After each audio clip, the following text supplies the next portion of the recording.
శ్రీ వైష్ణవ సాంప్రదాయంలో ఉన్నటువంటి వాళ్ళు పరమశివుడిని ఎందుకు ఆరాధించాలనేటువంటిది అందరూ అడిగేటువంటి ప్రశ్న. ఈ మధ్య చాలా కాలం నుంచి కొంతమంది ఈ ద్వేషాన్ని పెంచుదాం అనేటువంటి సంకల్పంతో మెసేజెస్ పెట్టడం యూట్యూబ్లో చూడడం జరిగింది. ముఖ్యంగా ఈ లోకంలో తిరిగేటువంటి జీవులందరికీ కూడా వేదానికి సంబంధించినటువంటి సాంప్రదాయం, సంస్కృతి, ఈ లోకంలో ఉండేటువంటి అన్ని జీవరాశుల యొక్క తత్వాన్ని గురించి, దాని గురించి ఉండేటువంటి ఆ తత్వంతో ప్రవర్తించేటువంటి జీవరాశులన్నిటికీ కూడా వాళ్ళని కంట్రోల్ చేసేటువంటి శక్తి ఏదైతే ఉంటుందో ఆయా శక్తులన్నింటిని గురించి కూడా మాట్లాడింది వేద సాంప్రదాయం. వేదానికి సంబంధించినటువంటి ఈ తత్వం అంతా కూడా ఈ లోకంలో ఏముందో దాన్ని యాజ్ ఇట్ ఈస్గా బేసికలీ నిర్వర్తించి దీనికి ఈ దేవత అధిష్టాన ధాత్రి ఈ దేవత లేకపోతే ఈ దేవుడు అని చెప్పినటువంటి అది స్త్రీ పురుష లింగ భేదాన్ని కూడా చెప్పి మనకి అందించినటువంటిది వేద సంస్కృతి. సో అందుకనే ఇది సంస్కృతి అన్నారు కానీ మతం వల్ల. ఎందుకంటే మతం అంటే ఎవడో ఇది నా అభిమతం, నా అభిప్రాయం, లేకపోతే నాకేదో తెలిసింది, ఇదే నిజం అని చెప్పి ఇచ్చేటువంటిది ఒక మతం. బట్ అసలు ఉన్నదాన్ని ఎన్నో భిన్న భిన్న సంస్కృతులు, భిన్న భిన్న తత్వాలతో ఉన్నటువంటి జీవుల యొక్క తత్వాన్ని గురించి వాటికి ఉన్నటువంటి ఒక హైరార్కీని చెప్పేటువంటిది మన వేద సంస్కృతి. దీన్నే వైదిక సాంప్రదాయం అని కూడా అంటారు. సో ఇందులో శ్రీ వైష్ణవ సాంప్రదాయం అనేటువంటిది కేవలం ఒక ఈ అంతటా వ్యాప్తి చెంది ఉండేటువంటి వాడు నారాయణుడు. ఆ నారాయణుడే ఒకడే పరమావధి అని చెప్పని గుర్తించినటువంటి వాడిని శ్రీ వైష్ణవులు అంటారు. సో ఆ సాంప్రదాయాన్ని అనువర్తించేటువంటి వాడిని శ్రీ వైష్ణవ సాంప్రదాయ అనుయాయులు అని చెప్పని అంటారు. సో ఒక సాంప్రదాయాన్ని ఎంచుకున్నవాడు ఆ అధిష్టాన దేవత ఎవరైతే ఉంటారో ఆ దేవతని వాడు ఆరాధించడం తప్ప ఇంకేవి కూడా పెట్టుకోకూడదు అనేటువంటిది నియమం. అయితే ఈ లోకంలో మొత్తం అసలు అన్ని లోకాలలో సర్వభూతాలలోనూ ఉండేటువంటి తత్వం నారాయణ తత్వం అని చెప్పి మనకి మనకి ఎటువంటి వేరసారం ఎందులో వెతికినా సరే అన్నిట్లోనూ చెప్తున్నట్టు ఒకటే నారాయణుడే పరతత్వం అని చెప్పి.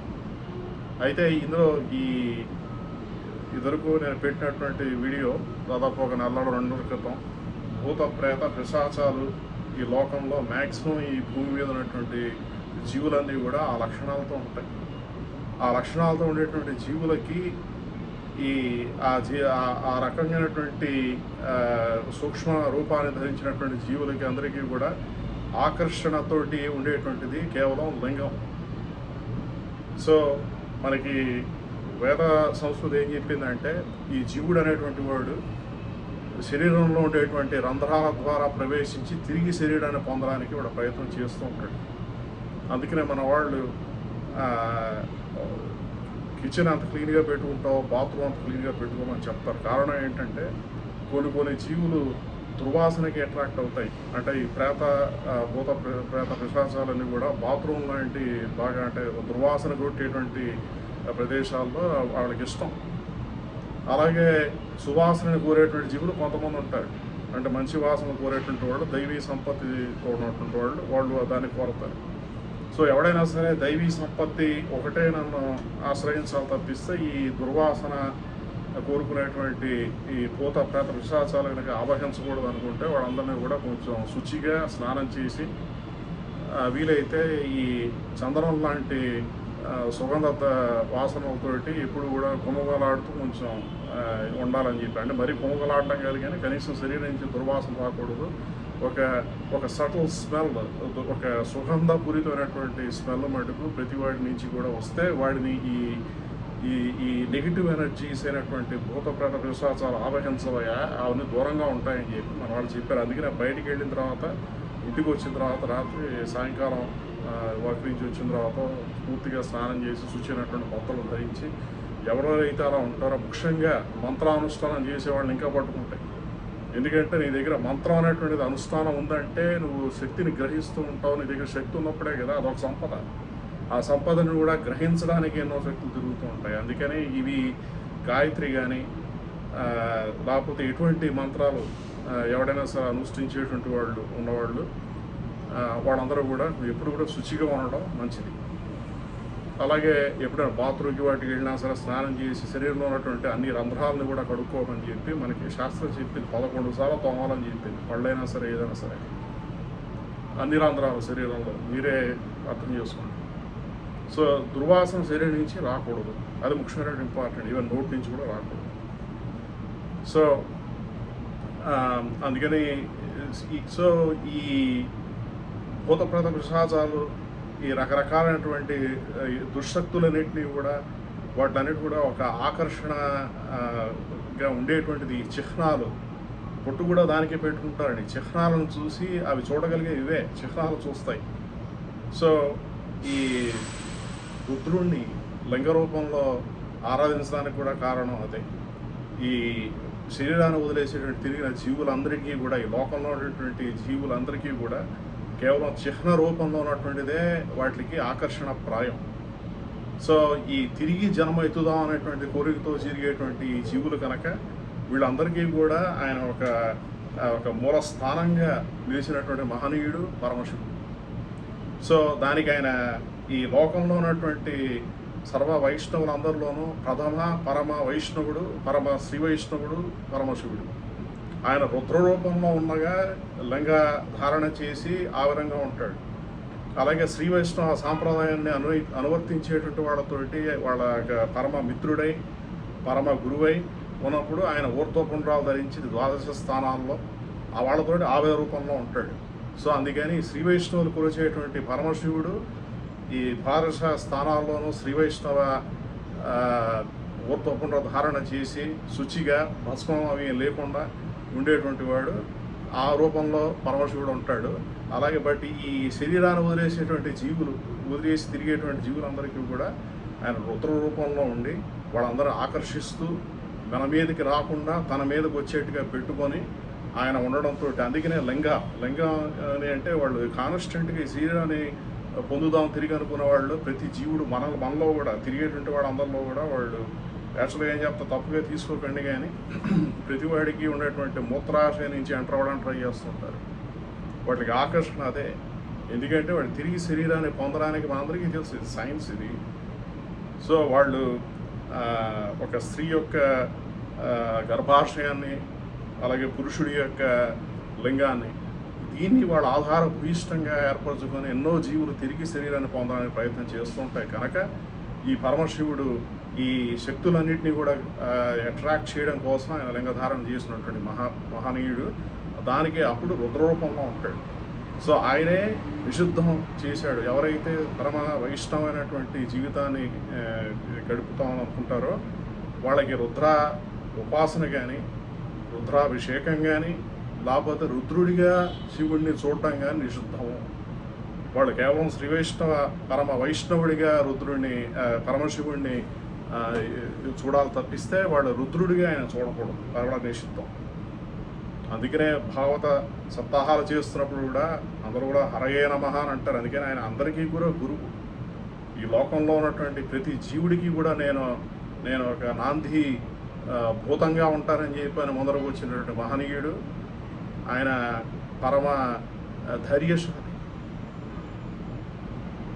అలాగే అందుకనే నారాయణుడు ఆయనకి తన సహోదరిని ఇచ్చి వివాహం కూడా చేసి ఆయన కూడా వాడు సమస్థానంలో సమాశ్రయించాడు. ఒకసారి తిరుమల క్షేత్రంలో ఈ మా చిన్నజీరి మేనం అంత ముందర, ఇది దాదాపు 90s జరిగింది. ఎప్పుడు ఎగ్జాక్ట్గా జరిగిందో తెలియదు, కానీ సలక్షణ ఘనాపాటి అయినటువంటి ఒక ఋగ్వేద పండితుడు, ఆయన పేరు ఋగ్వేదం రాఘవాచారి గారు అంటారు. సో అతను కుర్రాడు, అప్పుడు నేను కుర్రవాడిని. సో ఈ అమెరికా వచ్చే ముందర 96 ప్రాంతంలో ఆయన ఈ ఋగ్వేదంలో వాళ్ళు బ్రాహ్మణం అని చెప్పని రీసెర్చ్ పాఠం ఆయన అది చదువుకుందామని ఒకే ఒక ఇద్దరే పండితులు, ఒకళ్ళో ఇద్దరు ఉన్నారట భారతదేశంలో, అందు మించి ఎవరు లేరు. ఆ ఋగ్వేద పండితుడు ముసాలాయన దగ్గర ఈయన బాగా వయోవృద్ధుడు. ఆయన దగ్గర నేర్చుకోవడానికి ఆ పండితుడి దగ్గర తిరుపతిలో ఆయన ఉండేవాడు. ఆయన దగ్గరికి వచ్చి ఈయన చదువుకుందామని వచ్చాడు. ఇంట్రెస్ట్ కొద్దీ వచ్చాడు. ఇది ఋగ్వేదం అంటే విపరీతమైనటువంటి ఆయనకి ఇష్టం, ఆయనకి ప్రీతి.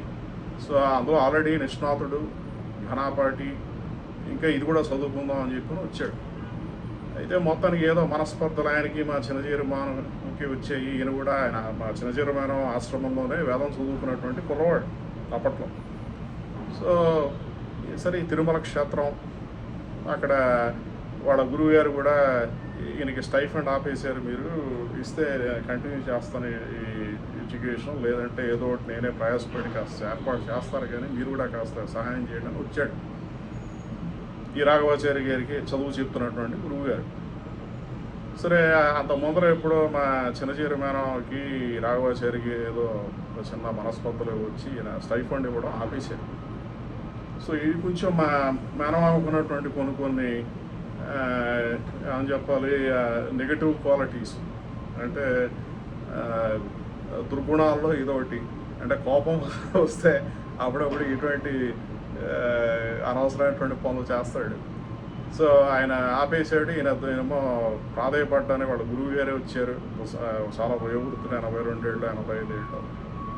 ఏదో వేద పండితుడు ఎప్పుడైనా వచ్చినాడు, వేద పురుషుడే వచ్చినట్టుగా చూసి వాళ్ళని గౌరవించడం, వీలైతే వాళ్ళకి వాళ్ళ అడిగే అర్థించేటువంటి విషయానికి ఈ దగ్గర శక్తి కనుక ఉంటే దాన్ని పరచడం అనేటువంటిది అందరూ సాక్షాత్ బలిచక్రవర్తి కూడా యజ్ఞం చేస్తున్నప్పుడు వచ్చినటువంటి వామనుడికి నీకు ఏం కావాలి, భవనాలు కావాలా, స్త్రీలు కావాలా, అది కావాలా, ఇది కావాలా అని చెప్పని అడగలేదు.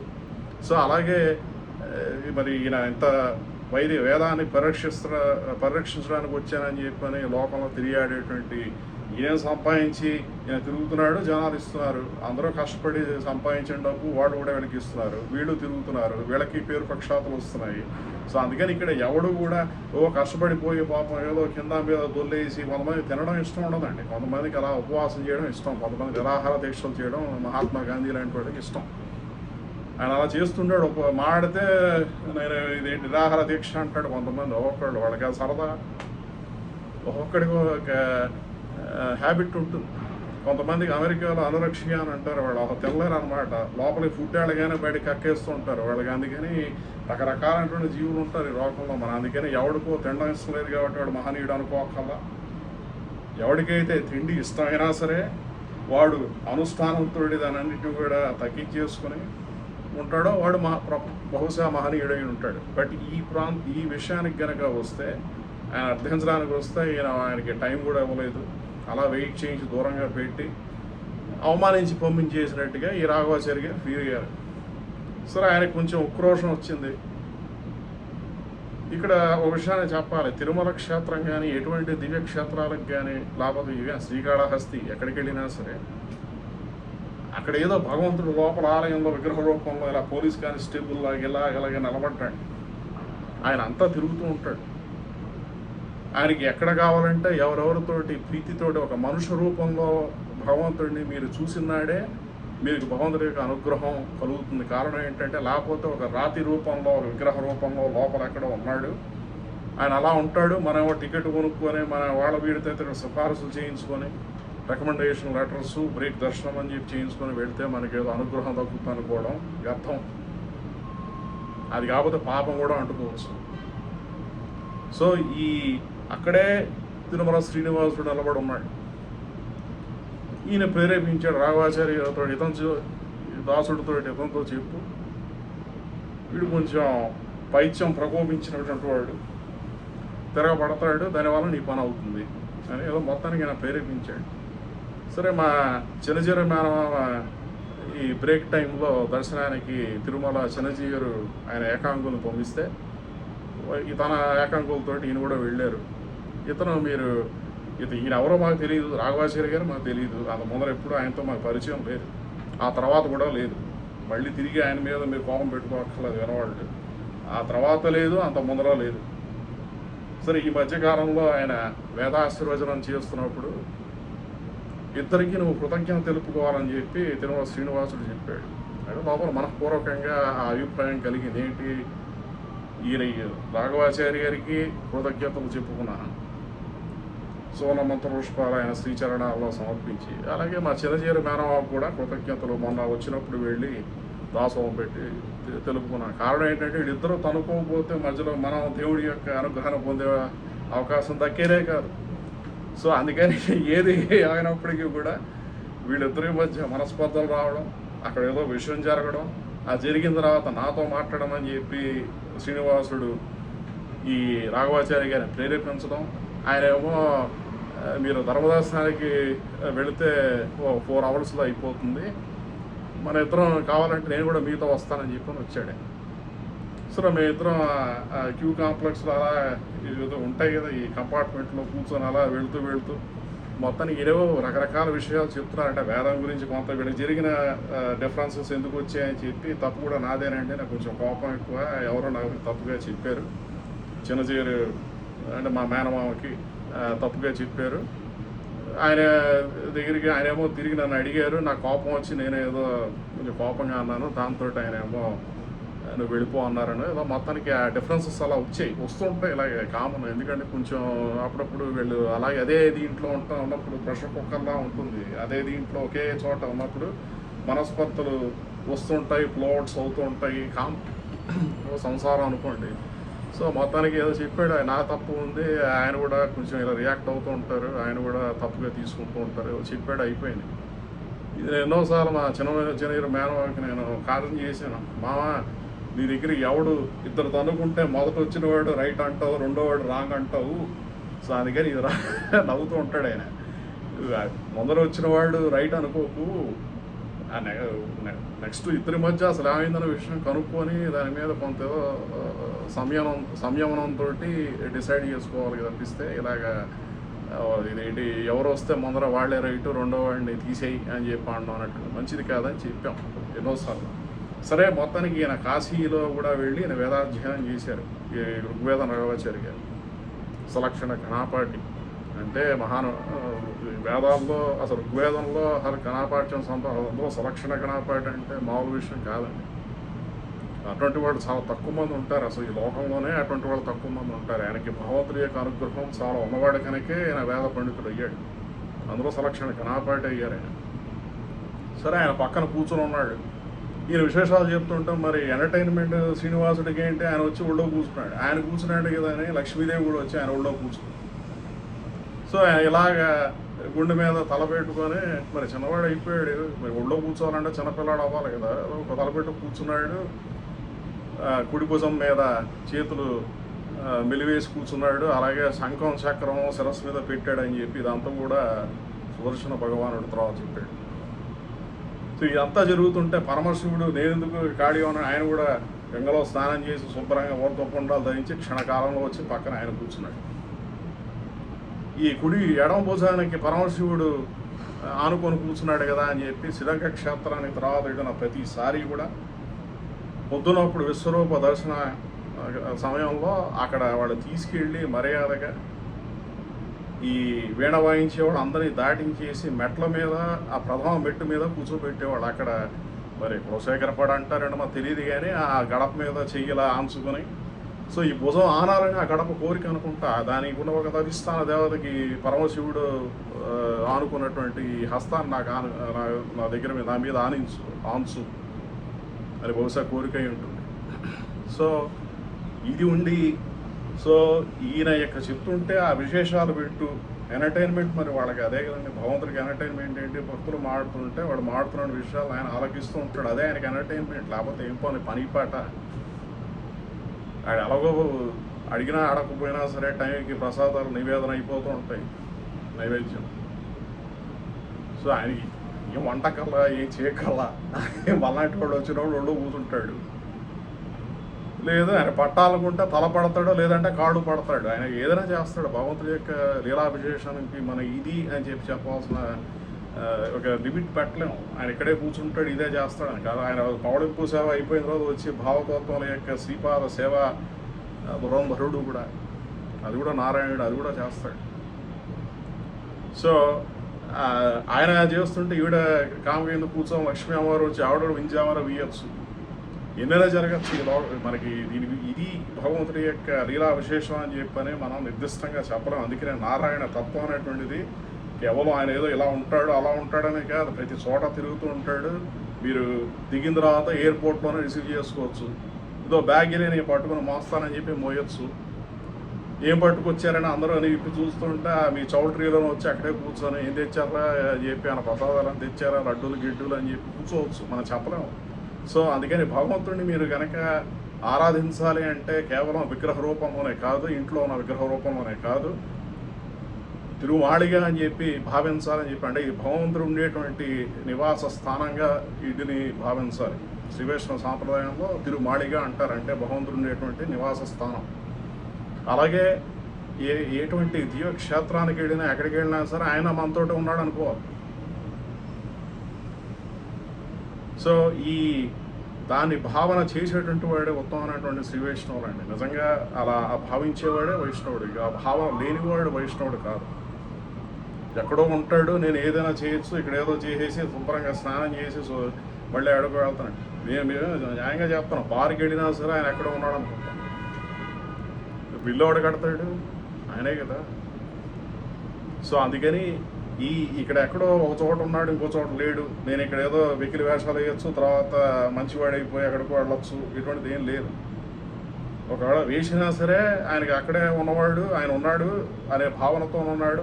ఒకవేళ ఏదైనా చేయకూడదు చేసినా సరే అక్కడే ఆయన క్షమను ప్రార్థించడం, తర్వాత జీవితంలో మారడానికి ప్రయత్నం చేయడం, ఇవి. సో మొత్తానికి వీళ్ళేదో చెప్పారు, దాని మీద మొత్తానికి మనం తర్వాత ఇది రియాక్ట్ అవ్వడం, అన్నీ సమసిపోవడం. ఈయన ఎడ్యుకేషన్ కంటిన్యూ అయింది ఋగ్వేద నాగాచార్య గారికి.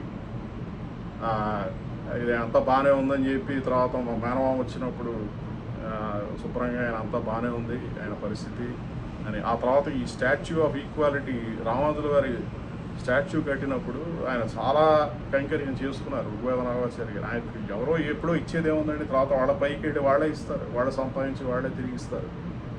ఆయన రామానుజుల వారి మీద పరమ ప్రీతి ఉన్నటువంటి వాడు కనుకే సాక్షాత్తు శ్రీనివాసుడు, ఆ తర్వాత పరమశివుడు వీళ్ళందరూ కూడా వచ్చేసారు.